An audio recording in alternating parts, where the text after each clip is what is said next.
حاجة عسلامة، انت ولدت رؤوف الخماسي الله يرحمه. نعم أنا ولدت رؤوف الخماسي. كان تحكي لنا شوية على رؤوف. والله شو نقول لك، وليدي مسكين، هو انسان خاطي العباد، حيز وحيز روحه، متولي كان بمرايته ووليده، يدي فيها للسبيطار، يعني ما عندوش حتى حاجة هكا ولا.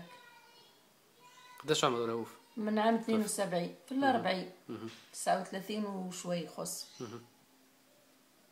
وش باش نقول لك أنا؟ اش عنده اولاد هو؟ عنده وليد واحد عمره 8 سنين، هذا آزر. ايوه هذاك واش عنده مسكين. ايوه.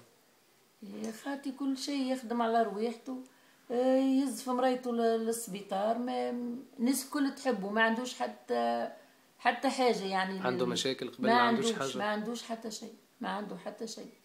تصور الناس الكل تبكي عليه، الناس الكل غيظ من الصغير للكبير، ابدا من سيدي حسين كي روحنا غادي للكيف العباد شيء، الناس الكل تبكي عليه. هذا وش عندي، ما عندي ما ندور نقول لك، حرقوني انا وشوني في وليدي، هذا وش باش نقول لك، تشويت على وليدي وكهو. وليدي مسكينه خطفوه خطفه، ما مشى هز مرته يداوي فيها، لا شو داري حتى شيء.